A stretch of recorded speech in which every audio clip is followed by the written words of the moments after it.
Concordia es una correspondencia que se edita y fermenta desde Berlín. Bienvenidos a este podcast dedicado al cruce entre la literatura, la fermentación y las hierbas. Les habla Rebeca Pérez Jerónimo, editora de Ediciones Concordia, lectora y fermentista. Hoy presentaremos un episodio breve en el cual quiero contarles sobre las ideas y conceptos, métodos y referencias alrededor de Concordia, con la intención de introducirlos más y más en este mundo literario.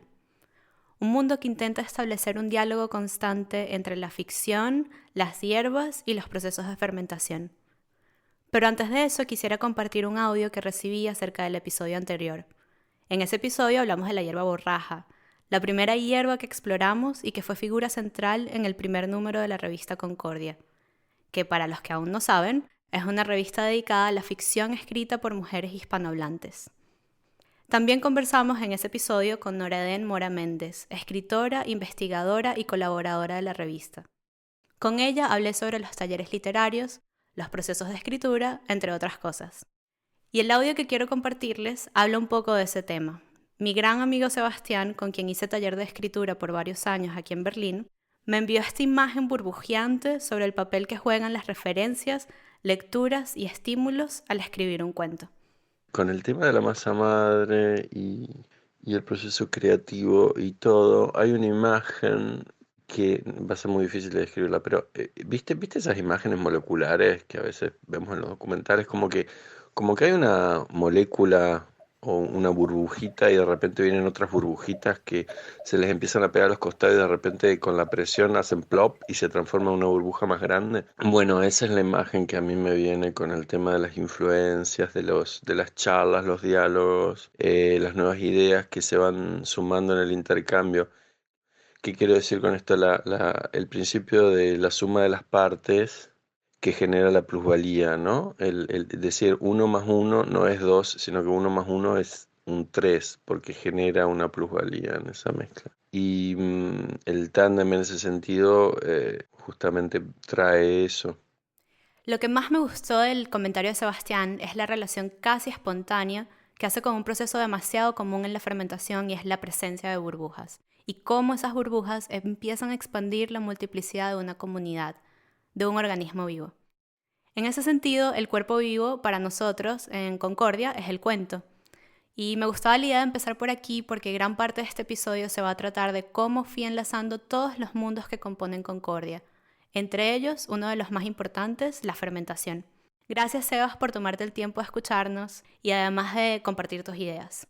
También recibimos otros mensajes y me alegró muchísimo escucharlos. Es por eso que no quiero perder la oportunidad para invitarlos a que nos escriban por redes sociales o por email al siguiente correo: hola@edicionesconcordia.com. Esta interacción con ustedes es uno de los motivos principales de estas grabaciones. Escuchar a Sebastián también me permite introducir la primera parte de este episodio, que es hablarles de cómo es el proceso editorial de Ediciones Concordia, específicamente para la revista y por qué es tan importante para mí. Una de las primeras líneas que trazo en la revista es la exploración de la ficción escrita por mujeres que originalmente escriben en español. Lo que le propongo a las escritoras es un ejercicio de escritura que trabajamos juntas a lo largo de 3 meses aproximadamente, a veces un poco más o a veces un poco menos. En principio, yo quería emular la práctica de taller de escritura que yo misma había tenido en el proceso editorial de Concordia. Porque justo a principios del 2018, cuando la idea más concreta de Concordia empezaba a asomarse, al menos conceptualmente, yo acababa de cerrar un capítulo muy importante en mi vida, un taller de escritura intensivo que había empezado en el 2016 junto a un grupo de escritores latinoamericanos en Berlín. Debido a este duelo, me vi en la necesidad de seguir, de alguna forma, y esa forma encontró lugar en Concordia. Yo nunca me considero escritora, disfruto mucho escribir y compartir lecturas, pero respeto demasiado esa profesión y la vocación de trabajo de los escritores. Siempre he dicho que el gran aprendizaje de los talleres de escritura que he hecho ha sido tratar de convertirme en una mejor editora. Esa es mi manera de meterme de lleno en la práctica y al mismo tiempo disfrutar el gran placer que puede dar construir un personaje, generar tensión o suspenso en los lectores. Volviendo a la revista, el proceso que le planteo a las escritoras es una mesa de trabajo, tal cual como en un taller, en la cual a través de un intercambio constante construimos una historia. Muchas veces trabajo con escritoras que viven fuera de Berlín, así que la gran mayoría de estas correspondencias ocurren o en un Google Drive o a través de mensajes de voz. El tiempo, en ese sentido, es un factor fundamental. Todo lo que ocurre en ese diálogo necesita tiempo, bajo ciertas condiciones. Es un experimento. Y aquí es donde la fermentación entra en escena.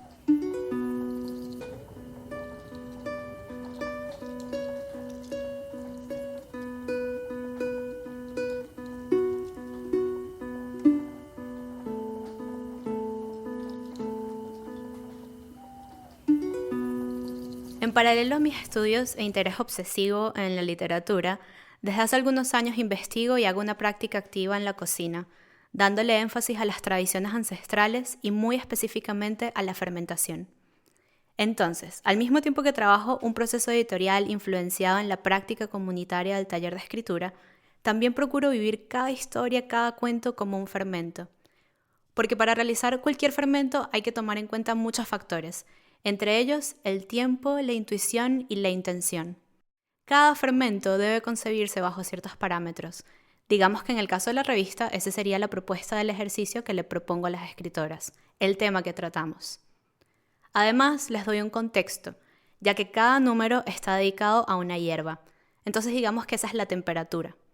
Y lo que hacen nuestras manos, por ejemplo cuando amasamos un pan de masa madre o lo que escribimos, es la parte más activa en la cual empezamos a desarrollar esas burbujas y hacemos que se expandan las historias o la efervescencia.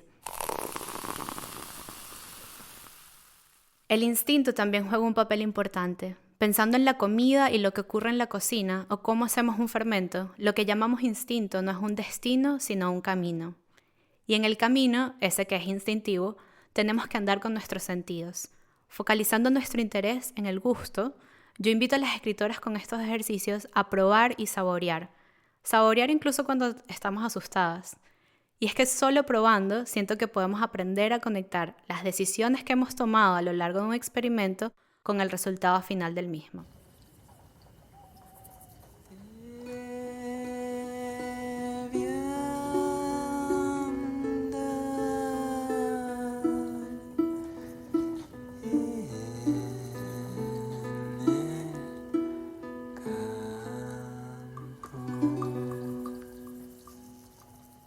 Ahora quisiera tomarme un tiempo para hablarles de la fermentación.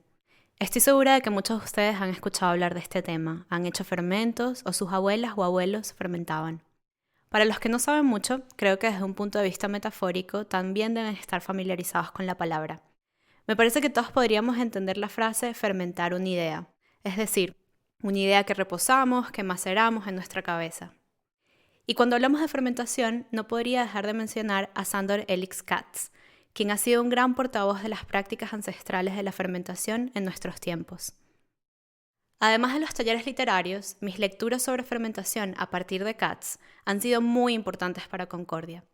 Cuando Sándor Hélix Katz habla de las reglas, entre comillas, para hacer un fermento, de cierta manera esas reglas definen la forma en que practicamos nuestro trabajo editorial en Concordia. Y las reglas son que no hay reglas, porque las reglas por sí solas no pueden enseñarte a hacer algo. Las instrucciones escritas son insuficientes, pero, paradójicamente, aunque sean insuficientes, las reglas son buenas para seguir un camino. Por ejemplo, el cultivo de alimentos, que no es una actividad puramente mecánica, pero ser un poco cuidadosos, meticulosos y sistemáticos al respecto aumentará las posibilidades de que el resultado final nos haga sentir a gusto. No voy a decir que el resultado será un éxito, porque cada quien define el éxito a su manera. Pero sí quiero hacer énfasis en lo tanto que intento garantizar que el proceso de edición y el resultado final de la escritura de un cuento para Concordia nos haga feliz, primero a la escritora y en consecuencia a mí. Los alimentos fermentados representan una de mis creencias fundamentales, quizás mejor que cualquier otra cosa en mi vida, porque en el contexto de la fermentación soy increíblemente consciente de la naturaleza participativa de la realidad. Una de esas realidades es la aparición de burbujas en los fermentos. Esas esferas que guardan en su circularidad una explosión de intercambios corresponden, al menos en mi cabeza, al intercambio que hago con cada una de las colaboradoras que participan en Concordia. Hay un detalle en el mundo de la fermentación que siempre me ha llamado la atención, y es que se usa la palabra cultura para describir la comunidad de bacterias que usamos para hacer kombucha, pan, yogur, entre otros fermentos. Las culturas refieren también al lenguaje, la música, el arte, La literatura, las ciencias, las prácticas espirituales, los sistemas de creencias y todo lo que los seres humanos buscan perpetuar en nuestras existencias colectivas. Y de alguna forma la relación de estas bacterias en los cultivos fermentados se asemeja a ese carácter imperativo de las manifestaciones culturales humanas, que tiene mucho que ver además con el concepto de comunidad. Con todo esto quisiera rescatar principalmente que a raíz de estas prácticas ancestrales de fermentación he tratado de introducir una resistencia pacífica a través de mi práctica editorial. Y eso es algo que me gustaría explicar más a continuación. ¿Qué significa esto de resistencias pacíficas para mí?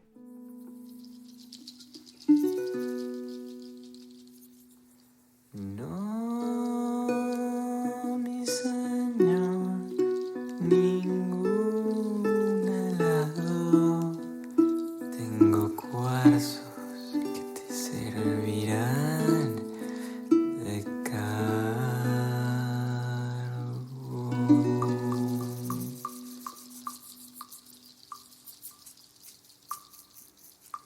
Entonces, ¿qué significan estas resistencias pacíficas? Ellas guardan una relación muy estrecha con mi necesidad de establecer siempre un sentido de comunidad. Y la comunidad, al mismo tiempo, tiene que ver con el público. Cuando empecé a trabajar en la idea de Concordia, leí un ensayo increíble que se ha convertido en una lectura fundacional de mi proyecto y de las distintas propuestas que ofrezco alrededor de la idea de la publicación y de la literatura. El ensayo se trata sobre libros, su economía, la lectura y los públicos. Fue escrito por Matthew Statler, un escritor estadounidense y fundador de Publication Studio, que es una red de 11 estudios en 4 continentes, donde, según sus propias palabras, ellos se ocupan de la vida social del libro. Imprimen bajo demanda los textos de su catálogo y a través de eventos sociales intentan difundir el trabajo de los escritores. Quisiera que lo leamos directamente y me gustaría que Madeline nos leyera un fragmento del ensayo que traduje del inglés al español. La lectura puede dar forma a una economía. Llamo la práctica publicación. La publicación es la creación de nuevos públicos en una cultura de la lectura. Incluye la producción y circulación de libros, la gestión de un patrimonio digital y una rica vida social de reunión y conversación con libros y lectores.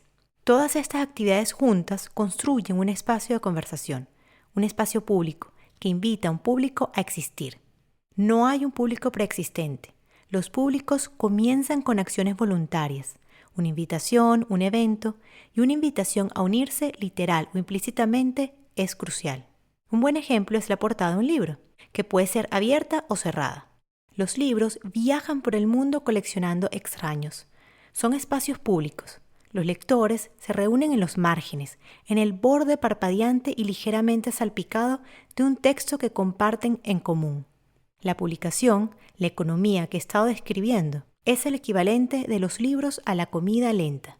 Es local, está hecha a mano por gente que se preocupa. Cuando Matthew Statler habla de hacer una invitación, eso inmediatamente disparó en mí una idea que además tenía muchísimo que ver con lo que les he contado anteriormente sobre la relación entre la edición y la fermentación. Esa idea era que yo quería ofrecer la mesa, otra mesa, no la del taller literario, sino la mesa de la comida, como un espacio de congregación. Quería insertar un aspecto performativo en el intercambio con el público. Y además, esa era la excusa perfecta para seguir experimentando con fermentos. Yo seguía trabajando desde las cocinas, la cocina literaria y la cocina literalmente la cocina, experimentando con culturas. Recientemente hicimos nuestro primer taller Concordia, que se enfocaba en la relación entre la fermentación y la escritura. Y para esa ocasión no solo trabajamos desde la palabra, sino que también preparamos sauerkraut juntos. Este es un ejemplo del tipo de invitaciones y encuentros que queremos propiciar en el mundo de Concordia. Y para Borraja, la primera edición de la revista, diseñé un menú de degustación que se centró en procesos de fermentación y usé la hierba borraja como uno de los ingredientes principales. Este menú fue degustado por un grupo muy pequeño de personas que asistieron a un evento que hice aquí en Berlín. Para mí ha sido muy importante incorporar las hierbas en estos menús de degustación, porque siempre uso hierbas comestibles y porque ellas, además, también imprimen en el proceso una temporalidad determinada. Y creo que ya ha quedado claro que la noción de tiempo y temporalidades es muy importante en nuestra producción. Es con este ánimo que he delineado la forma de congregar el espacio público con el espacio íntimo de Concordia. Si quieres saber más sobre lo que cociné, puedes revisar la sección que se llama Fermentación en nuestra página web o puedes escuchar el primer episodio del podcast que se llama Borraja. Si aún no han leído Borraja, el primer número de Concordia, pueden escribirme o contactarme a través de las redes sociales. @Ediciones Concordia en Instagram o La Concordia todo pegado en Twitter y Facebook. También puedes escribirme el correo que encuentran en la descripción o aún mejor ir directo a la página web de Ediciones Concordia y comprar un volumen.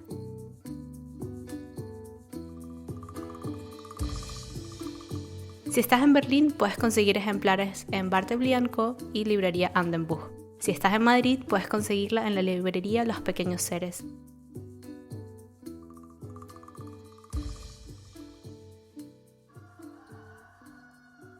La relación entre las hierbas y la fermentación fue muy orgánica. Cuando pensamos en fermentación y puntualmente hacer fermentos, es crucial considerar las temperaturas. Dependiendo de dónde te encuentres, es probable que en tu entorno las temperaturas cambien a lo largo del año. En consecuencia, lo que crece a tu alrededor se define a partir de estos cambios. En el caso de las hierbas, las temperaturas influencian toda la vida de la planta, el momento en que sería óptimo sembrarlas, cuidarlas o cosecharlas. Las hierbas para Concordia añaden otra capa de complejidad en nuestra apreciación del tiempo, porque consideramos las temporadas. Concordia vive y se expande en Berlín, donde he aprendido mucho sobre hierbas que no crecen en mi ciudad natal y otras que sí, pero que no había tenido la oportunidad de estudiar. Todo esto ha sido muy importante para Concordia, porque las hierbas además nos han servido como excusa estética para hilar todos los números de la revista. Para cada número invito a un artista diferente, y la manera en que pudimos cohesionar gráficamente cada intervención fue mantener el motivo de una hierba. De esta forma, las plantas nos sirven como temperatura, como aura de la escritura, pero también como marco estético de la revista. Precisamente por el carácter temporal de las hierbas, pude definir la periodicidad de la revista, la cual sería publicada trimestralmente siguiendo un patrón invierno, primavera, verano y otoño. Pero en ese sentido hemos tenido que hacer un inciso, o más bien un paréntesis en el tiempo. Para el momento en el que les estoy contando todo esto es diciembre del 2020. Este año, para sorpresa de nadie, ha sido muy difícil. Para cada quien ha implicado desafíos distintos, y en mi caso me llevó a replantear aspectos de mi vida personal y profesional. Un ejemplo de eso fue tener que cambiar las dinámicas que había establecido e imaginado para Concordia. Porque una de las premisas de mi laboratorio editorial era establecer contacto e intercambios con personas a través de encuentros, y el 2020 presentó obstáculos para que ese tipo de intercambios pudieran ocurrir. Pero por encima de todo, este fue un año pandémico muy complicado, y yo no veía qué lugar ocupaba Concordia en este mundo tan distópico.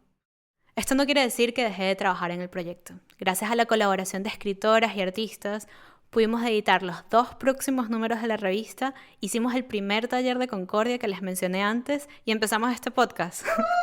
Pero cuando pensé en imprimir la revista, me pregunté con muchísima más insistencia que antes, ¿qué significa el espacio que va a ocupar esta publicación?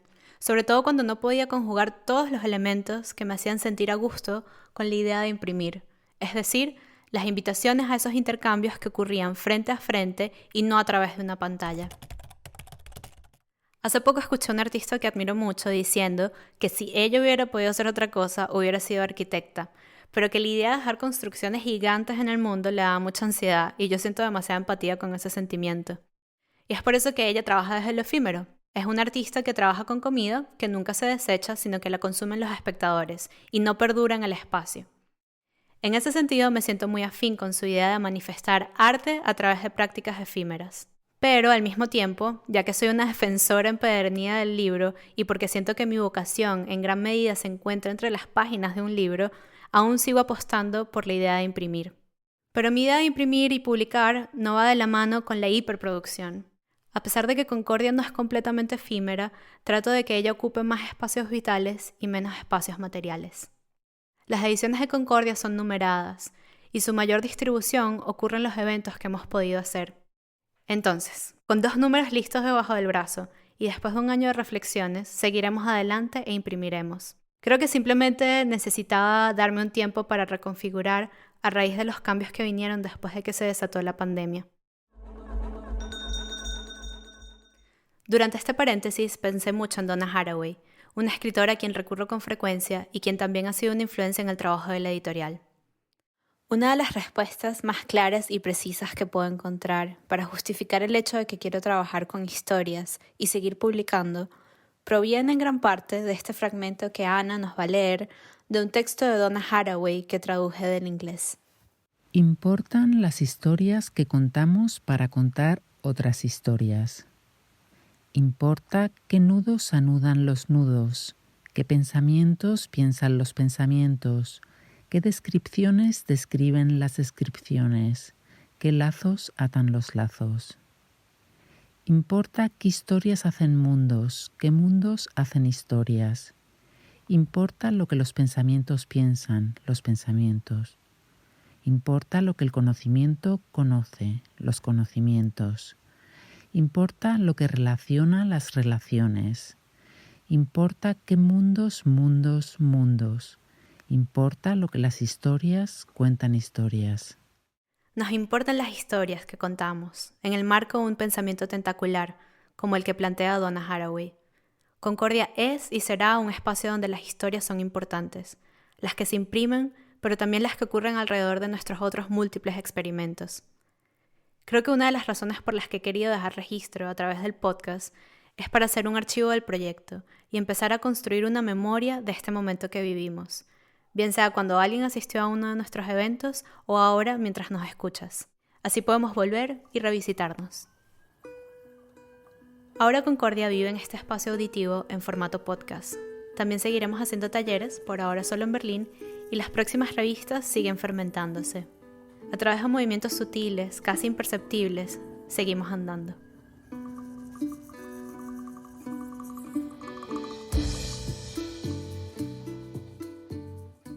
Y ya casi para terminar, aún sumergida en el eterno mundo de las referencias, quisiera hablarles de un manifiesto que ha sido verdaderamente revolucionario y que me ha acompañado este año. Lo he compartido, lo he leído junto a otras personas, lo he releído, en fin, ha estado muy presente. Es el Manifiesto Ferviente, de Mercedes Villalba, escritora argentina. El fragmento que nos va a leer Rafaela se llama Levantarse en fervor, y es con este ánimo que quisiera cerrar el año para darle cara a lo que vendrá en el 2021. Gracias, Rafa, por leer. Es en momentos como este que la alegría se convierte en un asunto político. Demandamos el derecho a sobrevivir en nuestro goce, a que no nos asesinen por crecer regocijados. Así que se convierte en un asunto de cuidados mantener y alimentar esa alegría cada vez que se encuentre. No es amoral ser felices en tiempos de muerte. Tenemos el derecho a existir, a defender nuestra vida, a volver su resistencia una cuestión ética.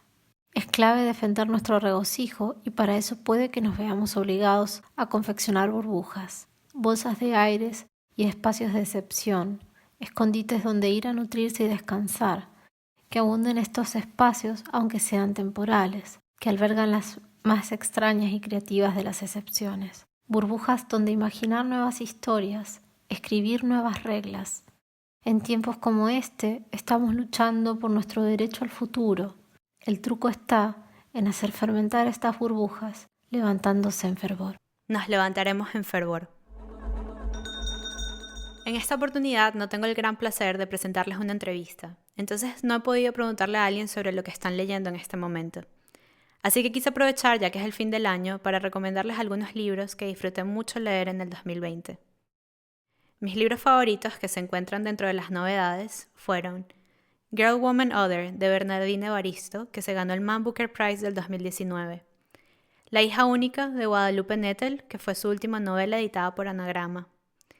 Casas vacías, de Brenda Navarro, que fue publicada por primera vez por Sexto Piso en México en el 2019 y luego fue publicada por Sexto Piso España en el 2020. Un amor, de Sara Mesa, su última novela también editada por Anagrama.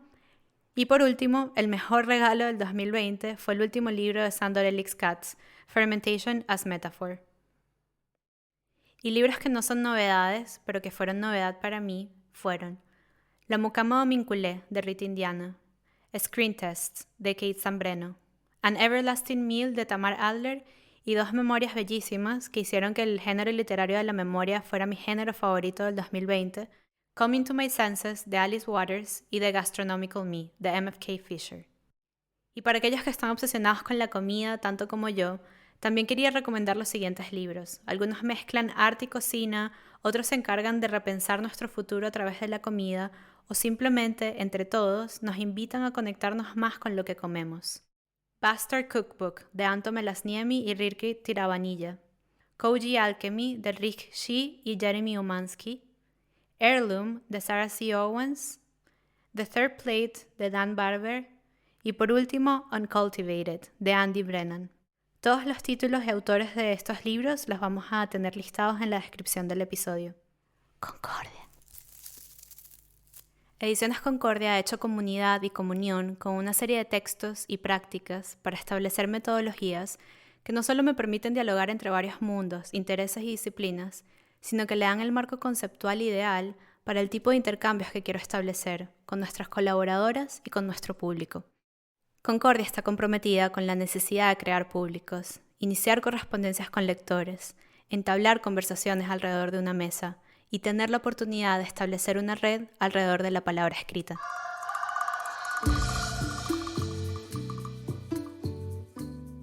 El podcast de Ediciones Concordia fue producido y editado por la gran Madeline Rondón.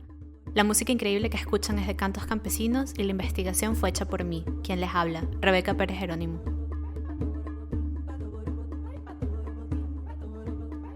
Si aún no lo has hecho, por favor suscríbete a nuestro canal en la plataforma donde escuches tus podcasts y síguenos en nuestras redes sociales, Instagram @edicionesconcordia, Twitter y Facebook @holaconcordia. Esta es una gran manera de apoyar este proyecto y lo agradeceríamos mucho, ya que nos impulsa a generar más contenido. Por último, nos encantaría saber de ustedes. Si tienen algún comentario, pueden escribirnos a nuestro email hola@edicionesconcordia.com o a través de nuestras redes sociales. Gracias y hasta pronto.